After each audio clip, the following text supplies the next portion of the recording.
Lynn Bradley, she's a young woman who disappeared on a cruise 28 years ago while vacationing with her family.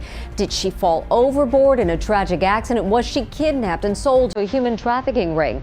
Les Trent says the mystery is now the subject of a major documentary on Netflix. What if a dream family vacation turned into every parent's worst nightmare? A vibrant 23-year-old vanishes without a trace from a luxury cruise ship in the dead of night. Did she fall overboard into the unforgiving sea, or was she snatched into a dark underworld of human trafficking? For over 2 decades, the disappearance of Lynn Bradley has baffled investigators, sparked chilling sightings, and left her family clinging to hope amid heartbreaking theories. This is the haunting story of a young woman lost at sea, where every clue leads to more questions, and the truth remains as elusive as the ocean depths. Join us as we dive into the facts, the frantic search, and the enduring mystery that refuses to surface. The promising life, Amy's background, and the cruise.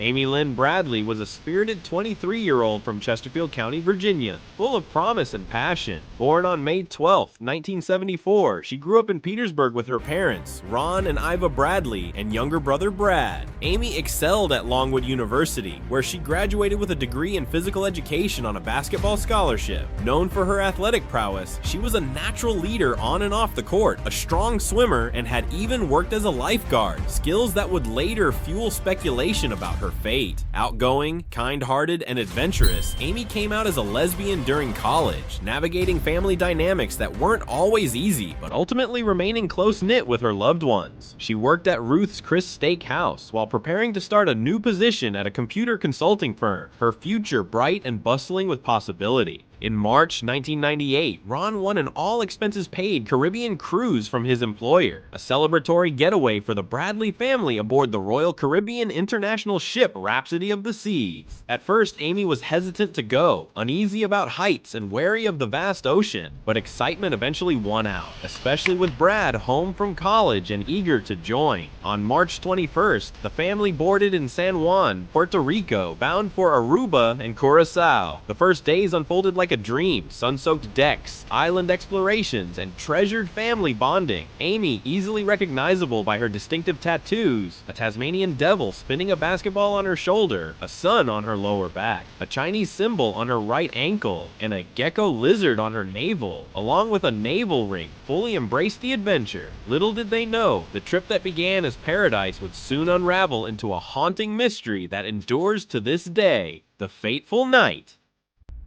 Dancing, disappearance, and desperation.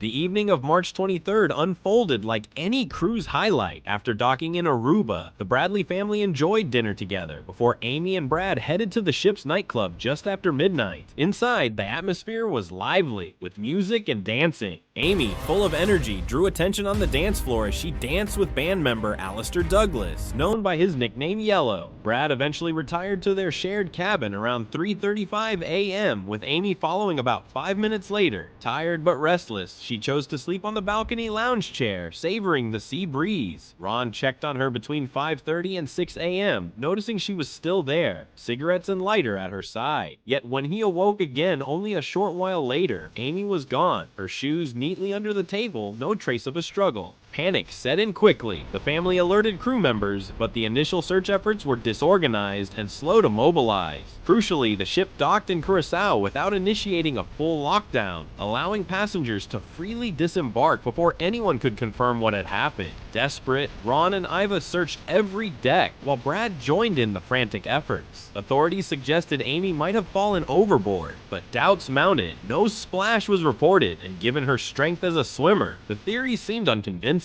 The Netherlands Antilles Coast Guard scoured surrounding waters for 4 days without success. Meanwhile, inconsistencies deepened the mystery. Door lock records confirmed Amy had returned to the cabin, but CCTV footage raised questions, and Yellow's version of when he last saw her clashed with known timelines. A waiter had persistently attempted to pass Amy a note inviting her for drinks ashore, while the ship's photographer reported being unable to locate her pictures at the sales stall, fueling suspicions they may have been deliberately removed. The haunting sightings, clues from the shadows.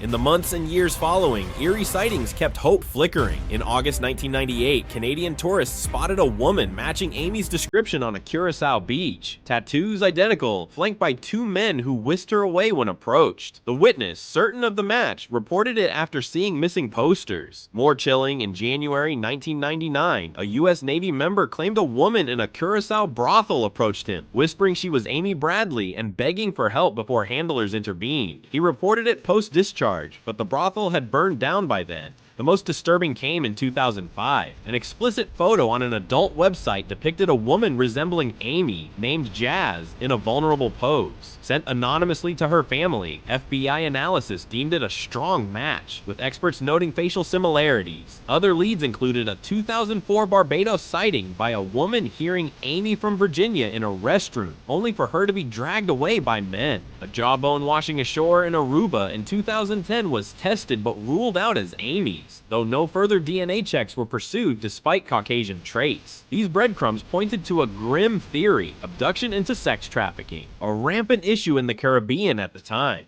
The theories explored: overboard, trafficking, or foul play. Speculation swirls around Amy's fate. The overboard theory suggests accidental fall or suicide, but her fear of the ocean, lack of note, and items left behind contradict this. No body surfaced despite currents, and her athleticism implied survival if afloat. Murder aboard, perhaps by crew, was considered. Yellow's evasive interviews and the missing photos raised red flags, but no evidence stuck. A waiter or photographer's involvement was probed, yet leads fizzled. Human trafficking emerged strongest, supported by sightings in brothels and beaches, where vulnerable tourists were targeted. Amy's attractiveness made her a trophy for her mother. Inconsistencies like the family's untouched cabin and quick docking fueled cover-up suspicions. Some theorized she staged her exit, but her stable life and family ties debunked this. Declared legally dead in 2010 without witnesses or body, the case lingers unsolved, with FBI agent James Weber admitting in 1998 they'd exhausted angles from foul play to accident. The aftermath and legacy, rewards, media, and unyielding search. The Bradley family's anguish persists. They've offered $250,000 for her safe return and $50,000 for location info, while the FBI UPS $25,000 for leads to arrest or recovery. Ron and Iva appeared on Dr. Phil, America's Most Wanted, and disappeared, keeping her story alive. Podcasts like Case File, Crime Junkie, and The Casual Criminalist dissected it, while renewed interest followed Natalie Holloway's 2005 Vanishing, a three-part Netflix documentary, Amy Bradley is Missing, released in July 2025, reignited a global attention, exploring theories and family pleas. Amy's case highlights cruise ship vulnerabilities, no international jurisdiction, delayed responses, and spurred safety reforms. Her parents' resilience inspires, channeling grief into advocacy. Tattoos and features, short brown hair, green eyes, 5 feet 6 inches, 120 pounds, remain key identifiers. As years pass, hope dims, but the quest endures, a testament to love's persistence against the unknown. This enigma reminds us how paradise can hide peril, leaving families in limbo. If you recognize Amy or have tips, contact the FBI. Rewards await. Like if this captivated you, subscribe for more mysteries and comment your theory, trafficking or accident. Hit notifications for updates.